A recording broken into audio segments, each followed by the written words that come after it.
Sister Yan, you stole Jinyue's dowry bracelet and still deny it? Madame Zhou's voice was gentle yet laced with barbs. I lowered my head and looked at the pale break in the jade bracelet. The first blood since my rebirth seeped from my palm. Mother, I heard my own voice say evenly, my name is engraved on the inside of this bracelet. Before I could finish speaking, the curtain was swept aside and a young woman with a short saber at her waist strode in. Her gaze fell straight on me, and she took my bleeding hand before turning to address everyone in the room. She didn't steal it. This bracelet belongs to my elder sister. Who would dare make her admit it? Main text. My fingernails dug into my palm. Pain shot from the web between my right thumb and index finger to the crook of my elbow, the cut caused by the jade bracelet shattering. I lowered my head and saw the empty circle around my wrist. Qingdai's trembling voice squeezed in from beside me, frantic, "Miss, that bracelet was left to you by Madame. You wouldn't even take it off to sleep. How could you possibly?" Before she could finish, Madame Zhou had already slammed her hand on the table and risen to her feet. Caught red-handed, what more is there to argue? Madame Zhou took the broken half of the bracelet from Jinyue and raised it beneath the lamp for a closer look. Her tone was both heartbroken and kindly. "Yan, your mother knows you haven't been happy all these years, but how could you steal Jinyue's bracelet? This bracelet was sent to Jinyue by your maternal grandfather's family as part of her dowry. No matter how much you wanted it, you should have asked your mother." The entire room fell silent. Several matrons stood with their hands folded at the door, though the corners of their eyes kept darting toward me. Jinyue shrank behind Madame Zhou, a handkerchief covering half her face and revealing a pair of reddened eyes. "If elder sister liked it, younger sister would have given it to you. Why did you have to? Why did you have to turn it into this?" As she spoke, she raised the handkerchief a little higher, as though she were too aggrieved to continue. I stared at the broken bracelet on the floor. It was an heirloom from my birth mother, with an extremely faint yen carved on the inside. In my previous life, when I was driven out of the household, Madame Zhou had searched me and taken the bracelet away. I never saw it again. Now it was broken, the break having been forcibly snapped with pliers. When I had just awoken, half a length of cord had been pinned beneath my hand. I recognized the way the knot had been tied. It was the cross knot Nanny Lu habitually used. Qingdai was about to speak again, but I raised my hand and held her by the wrist. "Mother is right." I heard my own voice emerge from my throat, as flat as a bowl of water left to cool. This bracelet was indeed part of the dowry gift sent by my maternal grandparents' family. But I remember that back then, my maternal grandparents sent 2 pairs of jade bracelets, one engraved with yen, and the other with yue. Mother just said that my maternal grandparents sent this dowry gift for Jinyue. I paused. A dowry gift is a ceremonial present given only when a girl is marrying. Jinyue is not yet engaged, so my maternal grandparents had already sent her a dowry gift? I wonder which year that happened. The benevolent expression on Madame Zhou's face stiffened for an instant. Jinyue's handkerchief slipped from her face, revealing a pair of wide, staring eyes. "Nonsense." Nanny Lu darted out from behind Madame Zhou, her voice shrill and sharp. "The eldest young lady made a mistake and now wants to drag Madame into it. That bracelet was clearly sent by Madame's maternal family back when Madame was pregnant with second miss to bless the unborn young lady. How did it become a dowry gift in your mouth?" I glanced at the cross-shaped clasp in Nanny Lu's hand. The end of the cord was still wound around her index finger. She hadn't had time to remove it. Qingdai drew a quiet breath behind me. She had evidently seen it too. Bless the unborn child. I repeated those words, my gaze slowly returning to Madame Zhou's face. Then it's even more curious. When Mother was pregnant with Jinyue, her maternal family sent 2 pairs of bracelets to bless her. But when my birth mother was pregnant with me, her maternal family sent only 1 pair. Mother is so learned, could you tell me why your maternal family treated us so differently back then? The hall fell utterly silent. Madame Zhou's expression changed slightly. A smile still lingered at the corners of her lips, but her knuckles tightened around the broken bracelet. Jinyue opened her mouth, only to be silenced by a single glare from Madame Zhou, leaving her eyes red with grievance. "Are you interrogating your mother?" Madame Zhou's voice softened. "Yen, your mother knows that the matter with the bracelet has been weighing on your mind. How about this, admit that you stole the bracelet and your mother won't punish you by making you kneel in the ancestral hall. I'll only confine you to the courtyard for half a month. What do you say?" I looked at her. At this moment in my previous life, I had sobbed and shouted that I hadn't stolen it. She had coaxed me in the same gentle voice to admit it. The more I refused, the more she sighed, and by the time father returned, every servant in the courtyard was saying that the eldest miss had stolen the second miss's bracelet and even talked back to the head lady of the household. Father believed them. That very night, he banished me to the rear rooms, and 3 days later, drove me out of the residence. Admit what? The curtain was suddenly lifted from outside. Everyone turned to look. A young woman dressed in a blue-gray short tunic strode, a dagger tucked at her waist. 2 matrons followed behind her, one covering half her face, the other still clutching half a piece of shattered porcelain. Madame Zhou's face changed dramatically, and Nanny Lu recoiled, shrinking back half a step. The young woman walked straight to the center of the hall. She was not particularly tall, but her shoulders and back were held perfectly straight. Her eyes swept over Madame Zhou's face before finally settling on me. Then she turned back to Madame Zhou and spoke. Her voice was not loud, yet every word was as clear as if it had been struck onto a stone slab. "I've been listening outside the courtyard for quite some time." She pulled an object from her robe and held it up, a broken piece of a silver lock engraved with the character Chan. "Since Madame insists on identifying the thief, perhaps you should first identify this. Before my adoptive mother died, she tied this lock around my neck and told me it had been left behind by the person who carried me away all those years ago. The back of the lock bears the mark of the Marquis's residence, along with a line of tiny characters." She turned the lock plate over toward the lamplight and read aloud, "The eldest daughter of the Marquis of Pingyang's residence, Su Yan."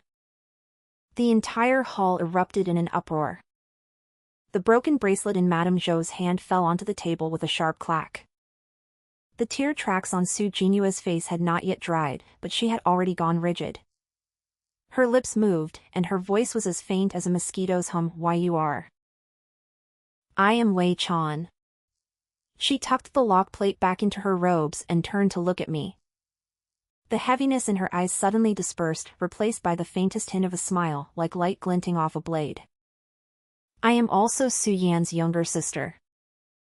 She walked up to me and stopped half a step away, reaching out to take my bleeding hand. Her palm was warm and rough, and her fingertips were thick with calluses, yet her grip was steady. She picked up the broken half of the bracelet from the table and placed it in my palm together with the half of the cord I was clutching. "Keep this bracelet safe. I'll find someone to have it mended," she said, her eyes fixed on me the entire time. "If someone wants you to acknowledge them, you don't have to. From now on, if anyone dares make you acknowledge them again..." She raised her eyes and swept them around the hall, finally stopping on Madame Zhou's face. "They'd better ask whether this blade of mine agrees first." I lowered my head and looked at the broken bracelet and the end of the cord in my palm, then raised my eyes to the girl before me, whose brows and eyes bore the weathered look of someone who had endured much. When she called me sister, her tone was flat, neither choked with emotion nor overly dramatic, yet Qingdai beside me dropped to her knees with a thump, sobbing so hard that her shoulders shook. "So it was you," I said. The first warm words to leave my mouth since my rebirth were still faint, but Wei Chan understood. Her grip on my fingers tightened. Madame Zhou finally came to her senses and abruptly rose to her feet. Where did this wild girl come from? How dare she cause trouble in the Marquis's residence? Nanny Lu, go fetch the Marquis. There's no need. Wei Chan untied something from her waist with her other hand and tossed it onto the table. It was a heavy lacquered wooden plaque bearing the emblem of the Marquis of Pingyang's residence on the front and the character Wei written in cinnabar on the back. This is the recognition document personally written by the Marquis. I entered the residence today with the Marquis's approval. After saying this, she turned to face Jinyue and swept her gaze over her impassively. So this is the fake heiress who took my identity for 14 years? Jinyue suddenly took a step back and struck the back of a chair with a loud clang. All the color drained from her face. Wei Chan did not look at her again. Her gaze returned to my face, and that smile resurfaced, not as sharp as before, but as though the snow had begun to melt. Sister, she said in a lowered voice, so only I could hear, there's still someone kneeling outside. When I came in just now, she grabbed my sleeve and said that on the night Madam died 3 years ago, she saw someone add something to the medicine bowl with her own eyes. Guess who it was? As she spoke, her gaze slowly shifted toward the cup of tea on Madame Zhou's desk, which had not yet completely cooled. Madame Zhou held her teacup suspended in midair, its rim less than 3 inches from her lips. When Wei Chan's words fell, she neither drank nor lowered it, simply holding it there. Nanny Lu's hand had already reached the edge of the doorframe. Upon hearing the words adding something to the medicine bowl, her entire arm seemed to freeze, leaving her rigid and unable to advance or retreat. Jinyue steadied herself against the back of the chair. Her face flushed red, then turned pale. She bit her lip and stared at Wei Chan for a long moment before suddenly forcing a smile. Miss, you say you're the daughter of the Marquis's residence, so show us the rules of the Marquis's household. Shouting about beating and killing people the moment you enter, what kind of decorum is that? She turned to me, her voice softening again, as it had habitually done over the past dozen years. Sister, hurry and say something on your little sister's behalf. This Miss Wei must have been deceived. I did not respond to her. I pulled my hand from Wei Chan's palm and slipped the broken bracelet and the end of the cord into my sleeve. The broken bracelet pressed against my wrist bone, its chill seeping inward through my flesh. I ran my fingertip over the edge of the break and felt an extremely shallow indentation, the remaining half of the character yen. Granny Lu, I began, my voice as even as before. That bit of rope in your hand has copper residue on it from when you snapped the bracelet in the side room just now, doesn't it? The pliers are beneath the 3rd floor tile in the west wing, the pair you usually use, with the handle wrapped in blue cloth. Granny Lu abruptly pulled her hand back and instinctively hid it behind her. Madame Zhou slammed her teacup onto the table with a sharp crack, splashing tea that soaked one corner of the document. Su Yan. Have you gone mad today? I'm not mad. I met her gaze. I just remembered. 3 years ago, on the night Mother was gravely ill, Granny Lu was on night duty. Granny Lu carried in the bowl of medicine Mother drank, and Granny Lu was also the one who carried it out and dumped the dregs. The day after Mother died, Granny Lu suddenly had a pair of silver bracelets on her wrist, so new they gleamed. She told everyone who asked that they had been given to her by her country son when he got married. But I later investigated, that year, her son lost all his money gambling, and even his wife ran away. The hall fell deathly silent. Jinyue's lips moved several times. She seemed to want to say something, but swallowed it back, her gaze darting between Madame Zhou and Nanny Lu. Wei Chan stood beside me without saying a word, but she untied the short blade at her waist and placed it on the table. The scabbard struck the lacquered wooden tablet with a soft clack, like a final gavel sealing this silent negotiation. Madame Zhou stared at the blade on the table for 2 breaths, then turned toward the door and called out loudly, "Go invite the Marquis." The matron waiting outside the door answered and hurried away. Only then did Madame Zhou draw her gaze back and fix it on my face, once again revealing that gentle, faultless smile. "Yinjie, I didn't understand a word of what you just said. Nanny Lu has served diligently in the Marquis's residence for over a decade. You were only how old 3 years ago? What could you possibly have investigated? Could it be that someone has been whispering in your ear, making up these baseless stories?" As she spoke, she glanced at Wei Chan, her smile deepening slightly. Since you have the Marquis' document acknowledging you as kin Miss Wei, you are an honored guest of the Marquis' residence. However, the matter will only be official once your name has been entered into the clan register at the Ancestral Hall. You arrived in such haste today that I presume you have not yet met the old madam. Why don't you come with me to pay your respects and let her meet you? No need to hurry. Wei Chan interrupted her, then pulled another neatly folded sheet of paper from her robes. She unfolded it and spread it across the table. The Marquis' document makes it quite clear my adoptive mother, Madame Wei, left a letter before she died, detailing what happened with the switch all those years ago. Madam, would you like to hear the name of the midwife who assisted with it, as mentioned in the letter? The smile on Madame Zhou's face finally cracked. She did not look at the letter, but her gaze involuntarily swept toward Nanny Lu.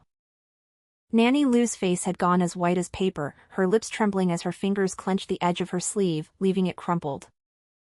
Jinyue suddenly let out an ouch and clutched her stomach, bending over. Her voice was soft and trembling. Mother, my stomach hurts. I'm afraid I was frightened just now. I'd like to return to my room and rest. Wei Chan tilted her head to look at her, the corner of her lips twitching slightly. Second miss, don't be in such a hurry to leave. Just now, elder sister said that the end of the rope in Nanny Lu's hand was stained with verdigris. As for that half of the bracelet in second miss's hand, her gaze fell on the hand Jinyue was still clutching her handkerchief with. You took it from Nanny Lu, didn't you? The verdigris from the broken edge got onto your thumb. Wipe it off. Jinyue lowered her head to look at her thumb. Sure enough, there was a faint bluish-green mark on it. She abruptly withdrew her hand into her sleeve, her face flushing so deeply it nearly seemed ready to drip blood. Madame Zhou finally stood up, the smile vanishing completely from her face and revealing the cold, hard nature beneath. She walked around the table and stopped in front of Wei Chan, looking down at the girl who was half a head shorter than her. Miss Wei, did you come to the Marquis' residence today to acknowledge your family, or to cause trouble? Both. Wei Chan looked up at her without yielding an inch. Acknowledging my family is one thing. Causing trouble, she turned her head, her gaze passing over Madame Zhou's shoulder and landing on me. That depends on what elder sister wants. Everyone's gaze instantly turned toward me. My fingers were still clutching the broken bracelet inside my sleeve. The copper patina on the end of the cord had rubbed onto my fingertips, cold and acrid. In my previous life, when I was accused of theft in this very hall, not a single person in the room had spoken up for me. Now Wei Chan had overturned this game of chess and laid it out on the table, forcing everyone to look at me and wait for me to speak. I took half a step forward until I reached the table, then raised my hand and set upright the teacup Zhou had knocked over. Tea trickled down the rim, soaking one corner of the document acknowledging my kinship on the tabletop. I moved the document aside and placed the broken bracelet and the end of the cord in the space it had left. Mother wants to summon grandmother. I lifted my eyes to Zhou. Then summon her. I also have something to ask grandmother. As for the night 3 years ago when mother was gravely ill, why was Nanny Chun, who was at grandmother's side, sent away to the estate the very next day? Before Nanny Chun left, did she say anything to grandmother? Madame Zhou's expression finally darkened completely. She stared at me as the last layer of gentleness peeled away from her eyes, revealing something sharp and wary beneath, like a snake whose tail had been stepped on, coiling up before striking back. Footsteps sounded outside the door. Jinyue's stomach suddenly stopped hurting again. She straightened and looked toward the doorway. Taking advantage of the moment, Nanny Lu edged 2 steps toward the door, but Qing Dai calmly blocked her path. The door curtain was lifted, but the person who entered was not Su Chengan. A middle-aged woman in a dark teal changshan entered, leading 2 young maids. An ancient-looking jade hairpin was tucked into her hair. Her expression was stern and composed. Her gaze first swept over Madame Zhou's face, then passed over Jinyue, and finally came to rest on the table between Wei Chan and me, where documents and a broken bracelet had been laid out. I could hear the commotion in this room from a long way off. Old Madame Zhou walked in steadily and stopped.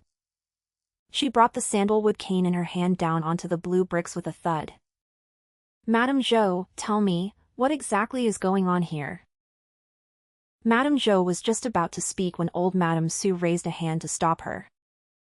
Turning the head of her cane toward me, she said, Yen, you tell me. I recognize that piece of bracelet in your hand, it belonged to your mother. How did it break? Meeting my grandmother's gaze, I took the broken section of the bracelet, cord end and all, from my sleeve and handed it to her with both hands.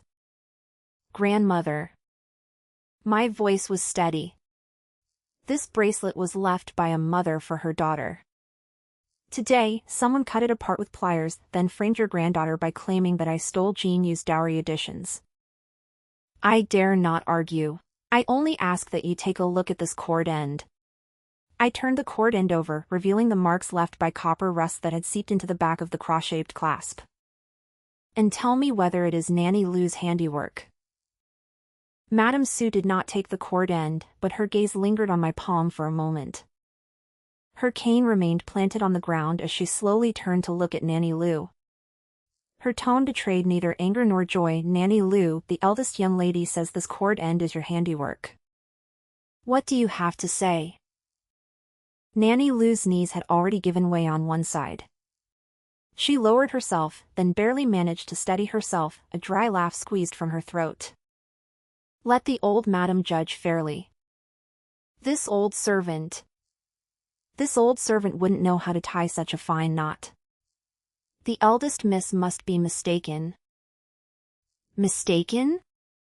Old Madame Zhou did not even lift her eyelids. The knot you tied for me back then, the one used to fasten the jade pendant, you tied it into a dead knot 3 times. In the end, Nanny Chun had to take it apart and weave it again. Who in this entire household doesn't know your handiwork? Nanny Lu's face turned utterly ashen. Su Jinyue stood beside her, biting her lower lip and not daring to make a sound. At that moment, however, Madame Zhou put that gentle smile back on her face and stepped forward to support old Madame Zhou's arm. Mother is right. Nanny Lu's handiwork is indeed clumsy. But Mother, today's matter cannot possibly be used to determine someone's guilt based solely on a single cord end. Nanny Lu has served in the Marquis's residence for 20 years. Even if she has no great merit, she has certainly endured hardship for the household. Endured hardship? Wei Chan interjected from the side, her voice neither loud nor unclear. Madam, you just said that Nanny Lu has served in the Marquis's residence for 20 years. The midwife who was supposed to assist, according to my adoptive mother's letter, also left the Marquis's residence exactly 20 years ago. That midwife's surname was Jinyue. The reason she gave for leaving was that her son had fallen gravely ill and she needed to return to her hometown to care for him. Do you remember this person, madam? Madame Zhou's smile was as though it had been pricked by a needle. The corners of her lips were still raised, but the light in her eyes rapidly turned cold. Miss Wei, you brought a letter today, but who can testify to what is written in it? Your adoptive mother has already passed away. She could have written anything she pleased in a letter. If just anyone could bring a letter to the Marquis's residence to claim kinship, wouldn't the whole household be thrown into chaos? What Madame says is quite reasonable. Wei Chan nodded and pulled out another object from her sleeve, a half of an old lacquered wooden tablet, much smaller than the previous one, only half a palm in size. A Jinyue character was carved into it, and its edges were badly worn. That is why I brought Madame Jinyue, the midwife, as well. She now runs a grocery shop in the eastern part of the city. When I found her, she knelt on the ground and kowtowed 3 times before agreeing to come with me. Madam, would you like to see an old acquaintance? The fingers with which Madame Zhou was supporting old Madame Zhou's hand suddenly tightened. Old Madame Zhou turned her head and glanced at her. The look was light, yet Madame Zhou released her hand as though she had been burned. Old Madame Zhou walked to the table with her cane and sat down. She pushed the broken bracelet and the end of the cord aside, then raised her hand and spread Wei Chan's letter flat on the tabletop. She lowered her head and read it for a moment, remaining as silent as an iron-cast stone statue. Everyone in the room held their breath. Even Jinyue no longer dared to pretend that her stomach hurt and obediently stood in the corner, twisting her handkerchief. A moment later, Madame Zhou raised her head. Her gaze passed over Madame Zhou, then over Wei Chan, and came to rest on my face. In.Her. Her voice was a little gentler than before as she called my name. This bracelet belonged to your mother. It would be a pity to leave it broken. Grandmother will have someone take it to be repaired with gold and jade, then give it back to you. As for what happened today, she paused. Have Nanny Lu confined to the woodshed for now. We'll decide what to do after the matter has been thoroughly investigated. Jinyue, return to your own courtyard and do not interfere again. Madame Zhou, come with me to the study. Madame Zhou immediately answered, yes, and her expression relaxed slightly. Jinyue, as though granted an amnesty, turned to leave. Grandmother, I said. Old Madame Zhou raised her brows at me. I have no objection to Nanny Lu being confined to the woodshed. But as for the other matter I mentioned just now, the matter of Nanny Chen being sent to the estate on the night mother fell gravely ill 3 years ago, grandmother has yet to give me an answer. I took half a step forward and stood on the other side of the desk with only the distance of a properly placed teacup between old Madame Zhou and me. Before Nanny Chen left, did she truly not tell grandmother anything? Old Madame Zhou looked at me. Something flickered in those eyes, half-veiled by wrinkles, like a bubble rising from the bottom of a deep pool before sinking back down in an instant. She slowly folded the letter and tucked it back into her sleeve. Her fingers rested on the cuff for a moment before she spoke. I was the one who arranged for Nanny Chen to go to the estate. She made a mistake that year. I said she was to be sent away, so she was sent away. Which estate did grandmother send her to? Willow Hamlet south of the city.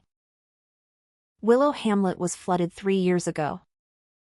The fields were washed away, and everyone scattered.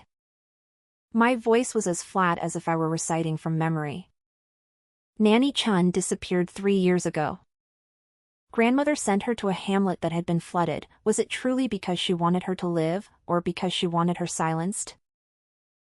Old Madame Zhou's fingers paused at her sleeve.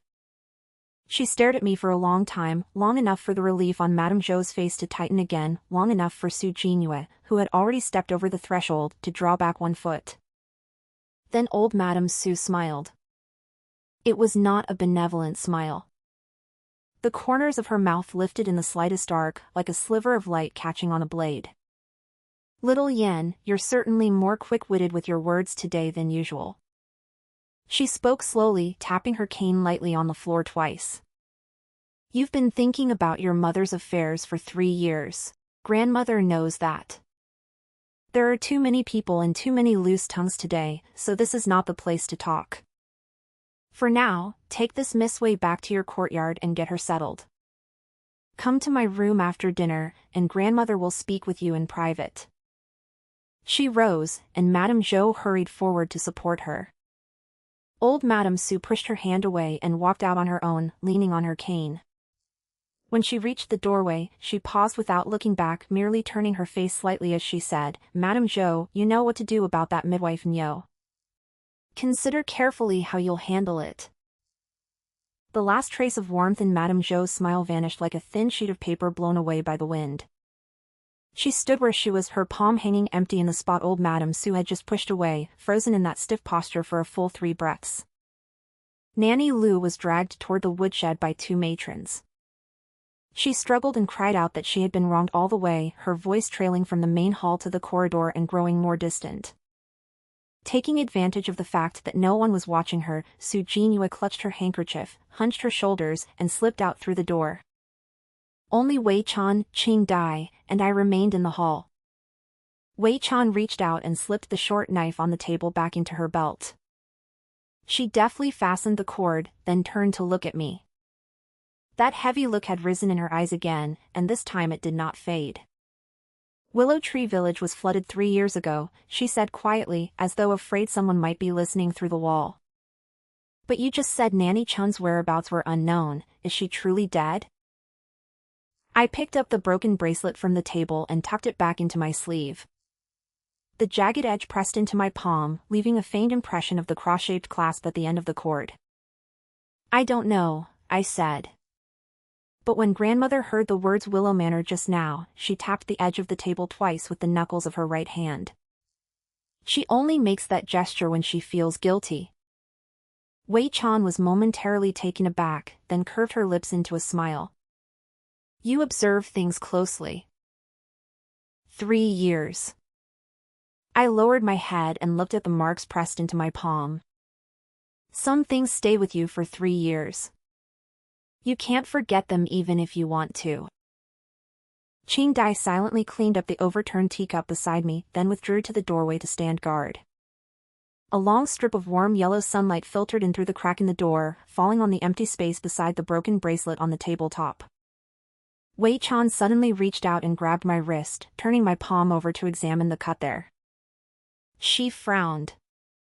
Go to your courtyard first so we can apply some medicine. Leaving the wound untreated is one thing, even a scar wouldn't be a big deal. But if your wrist develops a lasting problem, you may not be able to write properly in the future. I didn't pull away, letting her lead me outside. As I stepped over the threshold, the setting sun poured across my face, its warmth making my eyes sting. You said earlier that you were going to see grandmother after dinner, Wei Chan said as she walked beside me, lowering her voice even further. Would you like me to go with you? No need, I said. The fact that grandmother is willing to see me alone means she has something she wants to trade with me. What will you exchange? Trade me the cause of my mother's death for my silence. I glanced at her sidelong. So before dinner, you must first tell me one thing, the person kneeling outside the door, the one who saw someone add something to the medicine bowl with his own eyes 3 years ago. Who exactly is he? Wei Chan's steps faltered for a moment. She did not answer. Instead, she pulled me through the passage hall and turned into the narrow lane on the west side. Qing Dai hurried after us, clutching a clean handkerchief she had picked up somewhere. It wasn't until we entered my courtyard that Wei Chan released my wrist. The courtyard was not large, 3 main rooms and 2 side rooms. A thin layer of moss had grown between the stone steps beneath the eaves, making it obvious that no one had tended the place for a long time. She stood in the middle of the courtyard and looked around, her brows drawing together even more tightly. You live here?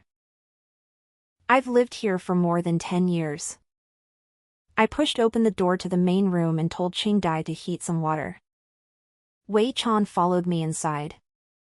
Her gaze swept over the somewhat worn tables and chairs and the cracked dressing box in the corner, but she said nothing more. She went straight to the table and sat down, unfastening the short saber at her waist and resting it across her knees. After a brief silence, she said, that person wasn't kneeling at the entrance. She was kneeling beside the woodpile behind the side gate. Before entering the residence, I first went around to the side gate to take a look and get my bearings. Her voice dropped very low. Then a hand suddenly reached out from behind the woodpile and grabbed the hem of my skirt, scaring me half to death. It belonged to a woman in her 40s. Her face was very thin, and her clothes were so dirty that their original color was impossible to make out. She kept muttering, I want to see the eldest miss. I have something to say. I crouched down and asked her who she was. She looked up at me, then asked who I was first. I told her I had come to find the young lady. She stared at me for a long while, then said, You're the child Madam carried out in her arms back then, aren't you? You look like her around the eyes. At the time, I thought she was someone from my adoptive mother's past. Wei Chan paused here, her fingers rubbing the hilt of her knife twice. But then she told me about that bowl of medicine. She said that 3 years ago, she had been the one tending the fire in the kitchen. That night, before Nanny Lu brought the medicine, she went into Madame Zhou's room and stayed there for the time it takes to burn a stick of incense. When she came out, her sleeve was bulging. She couldn't make out what was inside, but she smelled something bitter. When she went to throw out the dregs, she secretly kept a little of what remained at the bottom of the bowl, wrapped it in oiled paper, and hid it in a crack in the stove. The next day, Madame was gone. Terrified, she didn't dare say anything. But the more she thought about it, the more frightened she became, so she took the oil paper packet out with her, along with another packet that had already been in the crack in the stove. 2 packets? I seized on the words. 2 packets. Wei Chan nodded. One contains the dregs from that bowl of medicine. She said she felt the other one deep in a crack by the stove. It was wrapped into a neat square, with half of a broken jade pendant pressed on top. She didn't dare open it to look and took it with her. Both items are on her now. Where is she? I told her to wait outside the side gate. When I came in just now, I told her not to go far and to wait by the west corner gate before dark for Qingdai to come and fetch her. Wei Chan looked toward Qingdai, who had already boiled water and brought it in. Do you know her? She says her surname is Zhou. Everyone in the kitchen used to call her sister-in-law Zhou. Qingdai's hands, holding the basin of water, paused slightly, making the surface ripple several times. Sister-in-law Zhou. I remember her. During the period when Madame was ill 3 years ago, it was sister-in-law Zhou who brought Madame a late-night snack every evening. On the 3rd day after Madame passed away, sister-in-law Zhou said that her elderly mother was ill and she had to return home to care for her, so she quit and left. I never saw her again after that. I reached out and took the handkerchief Qingdai offered me, soaked it in warm water, and slowly wiped the bloody cut across my palm. When the warm water seeped into the wound, a sharp pain shot up from the web between my thumb and forefinger. I paused until the pain passed, then continued wiping. Nanny Lu is locked in the woodshed tonight. Madame Zhou was summoned to the study by grandmother, and Jinyue is hiding in her own courtyard, too afraid to go out. I placed the blood-stained handkerchief on the edge of the table.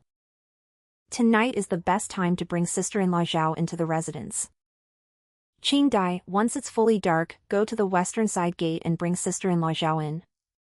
Take her through the rear courtyard to my room, and don't let anyone see you. Qingdai answered, yes, then withdrew and closed the door behind her. The room fell silent. Wei Chan set the short knife on the table and looked me in the eye. You're going to see grandmother after dinner. If she really offers to trade the cause of death for your silence, will you take the deal? Deal, I said, but only for half. What do you mean? I'll keep quiet to the extent of what she tells me. If she only tells me who did it, then I'll only keep my mouth shut about the bowl of medicine. If she tells me the whole story, how the 2 things in sister-in-law Zhao's possession came into her hands and who else handled them along the way, then I might consider saying a few fewer words when I see father in the future. After hearing me out, Wei Chan curved her lips slightly, retied the short knife to her waist, and stood up. Fine. I'll keep watch over the west side gate from the rear courtyard tonight. Take this with you when you go see grandmother. She pulled the half of the lacquered wooden token engraved with the character Nyo from inside her robes and handed it to me. It was the very same one she had shown Madame Zhou in the hall just now. The midwife Nyo is still in my hands. If you can't come to an agreement with grandmother, throw this token down and say that Nyo has already confessed how much silver Madame Zhou promised her for the switch. Then you'll have 3 times the leverage. I took the token from her.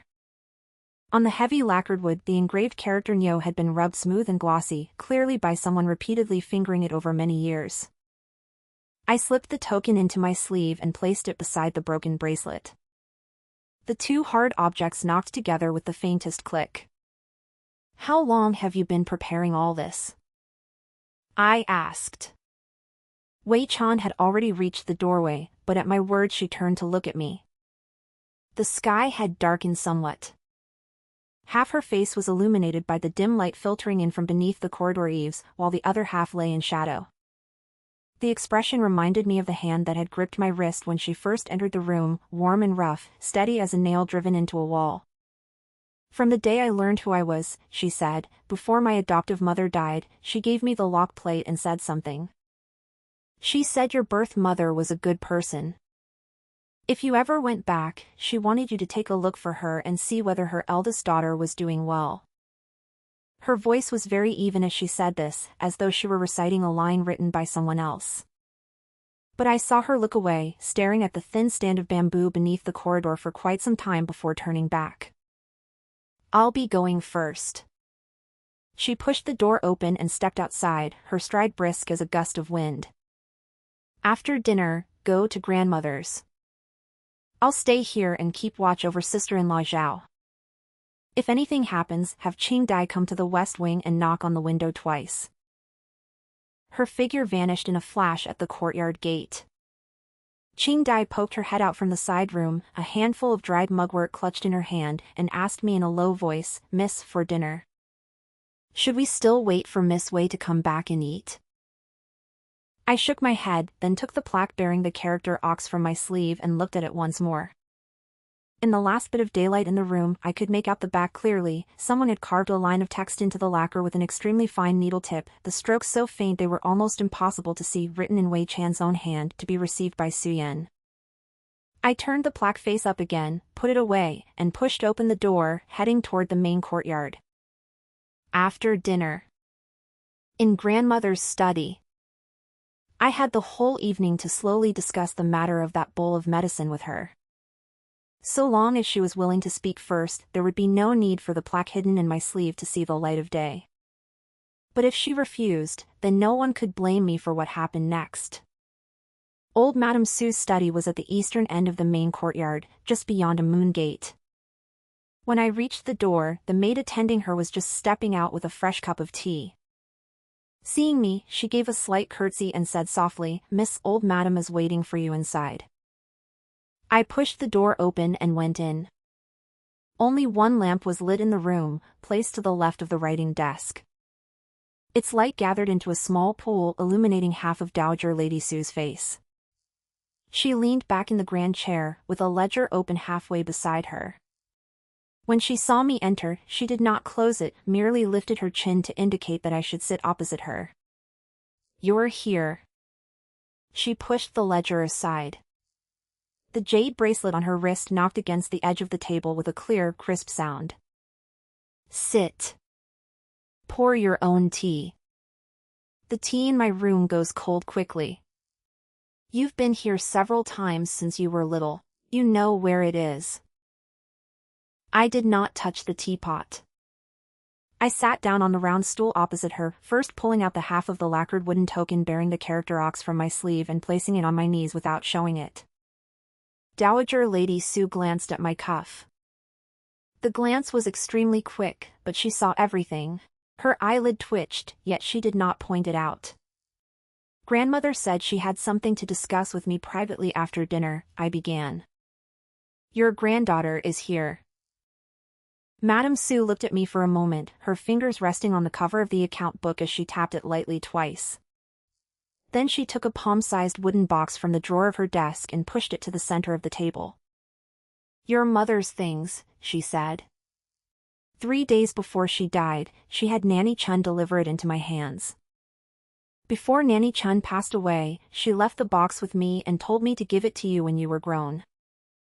I reached out and took the wooden box. A thin layer of dust covered its surface. The clasp was an old piece of copper, and it wasn't locked. I lifted the lid. Inside, a faded piece of brocade lined the box, and resting on it were a sheet of paper folded into 3 sections and a lock of hair tied with red thread. The hair had already withered yellow. When I touched it, several strands crumbled away. I unfolded the paper. The handwriting was elegant and composed, with the ends of the strokes turning slightly upward. It was my mother's hand. The letter was short, containing only 3 lines. If anything happens to me, there is something wrong with the medicine. The bowl Nanny Lu brought. Among those trusted by Madame Zhou, she is not the only one. The ink on the final line was lighter than that of the first 2, as though she had set down her brush halfway through, hesitated, and only then finished writing it. I folded the paper and placed it back in the box, closed the lid, and left it on the tabletop, in no hurry to tuck it into my sleeve. My mother had Chun Momo deliver the box to grandmother, yet grandmother waited 3 years before giving it to me. I looked at old Madame Zhou. What did you uncover during those 3 years? Old Madame Zhou lifted the cup of tea beside her and took a sip. When she set it down, its base struck the tabletop with a fairly loud clack. I found out that Madame Zhou met the midwife Jinyue at a tea shop outside the city. I found out that Nanny Lu's son suddenly paid off his debts after losing money gambling. I found out that during the period when your mother was seriously ill, several ingredients in her prescriptions had been replaced with others. She set the teacup down securely and met my gaze calmly. I also found out that Madame Zhou has someone behind her, and that person is someone you cannot afford to provoke. Who? Your father's maternal uncle, the current Earl of Pingyuan, who guards the northwest. Old Madame Zhou lowered her voice slightly when she spoke the title. When your mother married into the Marquis's household, she brought a substantial dowry. That happened to be the same year the Earl of Pingyuan suffered a defeat in battle and needed to cover the losses. Your mother refused to lend him the money, and she fell seriously ill less than 3 months later. Do you think a single bowl of medicine could kill someone? It took prescriptions being changed for half a month, one after another, to slowly drain her life away. My fingers tightened around the lacquered wooden plaque on my knee. Its edge dug into my palm, leaving the impression of the words Wei Chan had carved. If grandmother found out 3 years ago, why didn't you tell father? The old Madame Zhou gave a slight laugh, its weariness steeped in hard-won worldly wisdom. Tell your father? You know his temperament better than I do. If he found out, the first thing he would do would be to confront the Earl of Pingyuan. Then the Earl of Pingyuan would submit a memorial to the capital accusing a marquis of falsely denouncing an imperial official. And who would lose their title? Your father. Once the marquis's household fell, you, me, and everyone in this household, young and old, would suffer along with it. So grandmother chose to keep it suppressed. I chose to wait. Madame Zhou looked at me, her gaze growing a little sharper. Wait for you to grow up. Wait for you to form your own convictions. Wait for you, she pointed to the lacquered wooden token, half of one corner exposed on my lap. Wait for you to find someone who could help you. I took the token out completely and placed it beside the wooden box. The carved character Jinyue gleamed dully in the lamplight. Grandmother, I didn't come tonight to settle old scores with you. Mother's letter said that Zhou had more than one capable person at her side. Who was the other one? Have you found out, grandmother? Madame Zhou was silent for a moment, then pulled a sheet of paper from beneath the ledger on her desk and handed it to me. Only one name was written on it. The ink was still fresh, having been written just moments ago. I took a glance, folded the paper neatly, and tucked it into my sleeve alongside the broken bracelet, the wooden box, and the lacquered token. My sleeve was packed full, as though I were carrying the weight of an entire mountain. Your granddaughter understands. I rose to my feet. Yen Jie. Old Madame Zhou called out to me. Her voice was much lower than before. What will you do after you leave my residence tonight? Grandmother said just now that the person behind the Zhou family is the Earl of Pingyuan and that we cannot move against him. But you never said that we cannot move against Zhou herself. I pressed down on the bundle of things in my sleeve. Sister-in-law Zhou has 2 packets in her possession. One contains medicinal dregs. The other was found in the gap by the stove, pinned beneath a broken jade pendant. That broken jade pendant is made of the celadone jade material found only in the Earl of Pingyuan's residence. Madame Zhou's fingers tightened abruptly around the teacup. So there is at least one piece of physical evidence of the dealings between Madame Zhou and the Earl of Pingyuan. I took out the slip of paper bearing the name and glanced at it once more, committing the name to memory before putting it away again. First thing tomorrow morning, I'll have Wei Chan take sister-in-law Zhou and those 2 packets of things to see father. Grandmother need not show herself. She only needs to sit in the rear courtyard and drink tea. If father doesn't believe us. I paused. I still have the midwife Nyo's token. The midwife herself admitted that Zhou ordered the switch back then. The legitimate daughter of the Marquis' residence was exchanged for a daughter born to a concubine. If this gets out, the Marquis' residence's reputation will suffer far more than if someone had tampered with medicine. Grandmother, which do you think father would choose between his reputation and his title? Madame Zhou looked at me for a long while, then slowly set down the teacup in her hand. The bottom of the cup touched the tabletop without making the slightest sound. You're stronger than your mother, she said. I pushed open the door and walked out. The moon had already risen, its cold, pale light illuminating the entire courtyard. The fragrance of the osmanthus beneath the gallery had been pressed low by the night wind, rolling along close to the ground. I passed through the moon gate and headed back. When I reached the passageway, I saw that one of the western wing's windows had been pushed open halfway from inside. Wei Chan's face appeared through the gap, and she waved a section of dried mugwort at me. I walked over, and she pushed the window open a little farther, saying in a low voice, "Sister-in-law Zhou has been brought in. She's in your room, with Qing Dai watching her." I looked at the two packages. The way the medicinal dregs were wrapped is indeed the folded corner wrapping Madame Lu always uses. The other package, her voice dropped even lower. It's a half-written letter. The handwriting isn't your mother's. It belongs to Madame Zhou.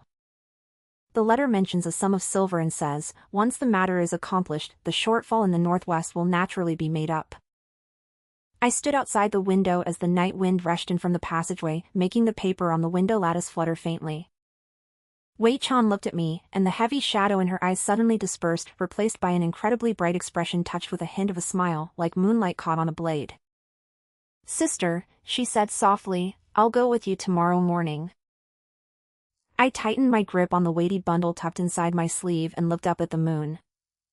It had been the same moon on the night Mother died 3 years ago, casting its cold, clear light over the entire Marquis' residence, over the bowl of medicine that had been carried in and then carried out, and over the figure of Nanny Chen being sent out of the estate in the dead of night. 3 years had passed. It was still the same moon. And those who needed to recognize the truth ought to have done so by now. "Fine," I said. "We'll go together tomorrow morning." Madame Zhou knelt in the very center of the main hall, her skirt spread out across the floor. The silver hairpin in her disheveled bun had slipped askew, but she had no mind to straighten it. Kneeling behind her was Nanny Lu, with bits of straw still clinging to her neck from when she had been dragged out of the woodshed. Jinyue huddled by the doorway, blocked from entering by 2 matrons, tears having washed 2 pale streaks through the powder on her face. Su Qingyan sat in the seat of honor, clutching the letter written in Madame Zhou's own hand that he had obtained from sister-in-law Zhou. Several deep creases had formed in the paper beneath his grip. He stared at it for a long while, so long that old Madame Su came out from the rear hall leaning on her cane, sat down beside him, reached out, took the letter from his hand, folded it, and tucked it into her sleeve. "Qingyan," old Madame Su said quietly.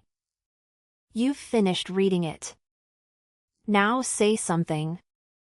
Su Qingyan raised his head.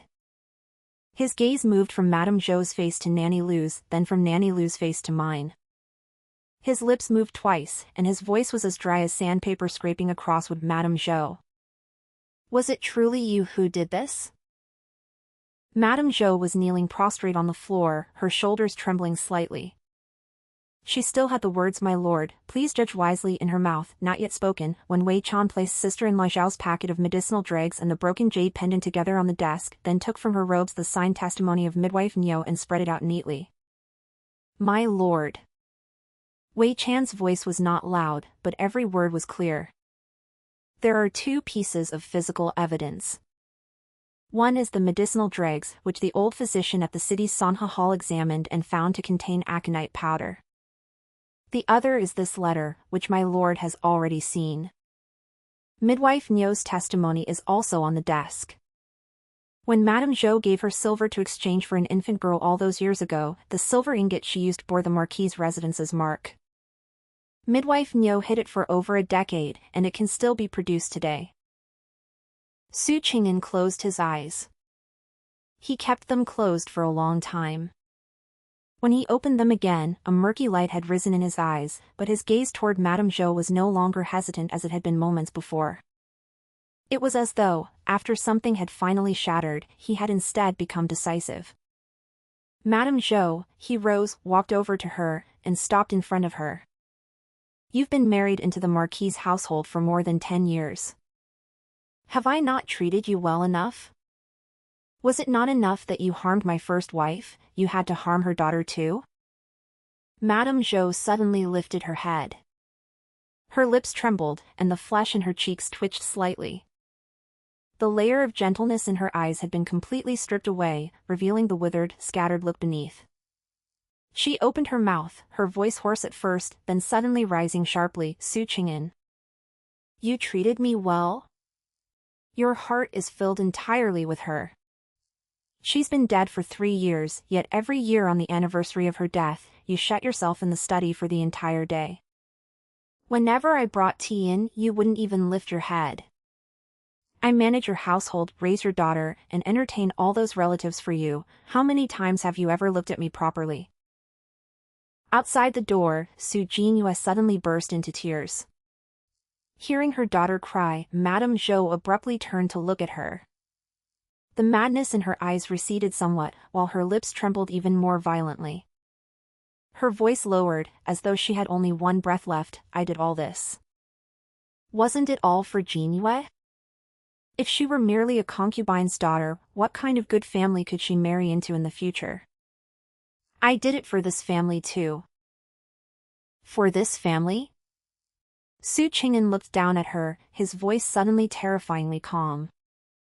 You exchanged my daughter away for 14 years, leaving her to endure the elements in the martial world. You caused my first wife to die in a sick bed. You call that for this family? Madame Zhou said nothing more. She collapsed on the ground, her shoulders slumping, her entire body going limp against the blue bricks as though her bones had been removed. Nanny Lu was already weeping beside her, repeatedly murmuring, "This old servant is guilty." After saying it 3 times, she was dragged out by 2 matrons. Su Qing'an turned his head toward me. He looked at me for a long time, so long that it was only after the elder Madame Su struck the floor twice with her cane that he finally spoke, his voice hoarse and nearly inaudible. Yen, my girl. You've suffered. I stood on the other side of the hall, the chill of the broken bracelet segment in my sleeve seeping up through my palm. 3 years ago, when I was driven out of this hall, he was not there. By the time he returned, I was already packing my belongings in the rear room. I waited a long time then, until night had fully fallen, but I never did get him to come and look at me. Father, I said. Your daughter has no grievances. I ask only one thing, how will the Zhou family be dealt with? Grandmother says you can't touch the Marquis of Pingyuan's side. Then I'll deal with them myself. Su Qing'an froze.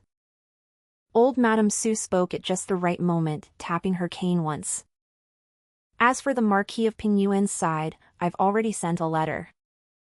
I copied out the exact words the northwestern gap from the letter Zhou wrote, without signing my name. I only asked whether he still remembered borrowing the silver back then. If he's clever, he'll suppress the matter himself. If he isn't. The old madam paused. Then it won't be a matter concerning the Marquis's household alone. Su Qing'an's gaze shifted back and forth between his mother and daughter twice before finally settling on Wei Chan. He walked over and stopped in front of the lacquered wooden family recognition document. He picked it up and studied it for a moment, then turned to look at Wei Chan. His Adam's apple bobbed once, and he asked softly, Your name is Chan'er? Wei Chan stood where she was and nodded. Come here, Su Qing'an said. Let me take a look at you. Wei Chan walked 2 steps forward and stopped 3 paces away from him. Su Qing'an looked down at her weathered face, then suddenly raised his hand as if to touch her hair. His fingers paused in midair before he withdrew his hand. You look like your mother, he said. Wei Chan tilted her head slightly and remained silent for a while before speaking, her voice a little gentler than before. My adoptive mother says the same. Su Qing'an nodded twice and said nothing more. He turned and walked over to the desk, picked up his brush, and added a line to the bottom of the adoption document before stamping it with the marquee seal. When he finished, he set down the brush, picked up the document, and held it out to Wei Chan. From now on, you are the Su family's second young lady. Change your name to Su Chan.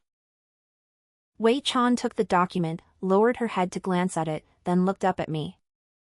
The corners of her lips curved slightly, as though the light on a blade had finally been sheathed. Jinyue was crying so hard outside the door that she could barely breathe. Two older servant women half-carried, half-dragged her away. As Zhou was helped to her feet and escorted out, she paused when she passed me and looked at me with a dazed expression. Her lips moved, but no words came out. Then she was supported away, growing farther and farther in the distance. The hall fell silent. Madame Su rose with the support of her cane, patted my shoulder, said nothing, and slowly walked out. Su Qing'an was still sitting behind the desk, his head lowered as he stared at the cup of tea that had gone completely cold. No one knew what he was thinking. I walked out of the hall, with Su Chan following beside me. The sun was rising over the eastern eaves, casting a bright gleam over the bluestones of the entire courtyard. Elder sister. Walking beside me, she spoke with a hint of amusement. Back there, I saw your sleeve move 3 times. Were you touching that broken bracelet? I did not deny it. I've found a craftsman to set the jade. He's in an alley east of the city, and his workmanship is better than the artisans at the manor. She paused. I'll take it to him tomorrow to have it set. It'll be ready for pickup in 3 days. I turned my head and glanced at her. She walked into the sunlight, and the thin layer of wind and frost weariness on her shoulders scattered beneath its warmth. Her brows and eyes relaxed, like a seed buried for many years finally breaking through the soil and seeing the light. Good, I said. The osmanthus in the courtyard was still in bloom, its fragrance warmed by the sunlight and spread throughout the entire courtyard. 3 years ago, when Mother passed away, it had been the same season, and the fallen osmanthus lay all over the ground, with no one to sweep it up. Now the flowers had bloomed again. Whether they were swept up or not, there was someone to watch them with me. The story has come to an end. Thank you all for your companionship. See you in the next one.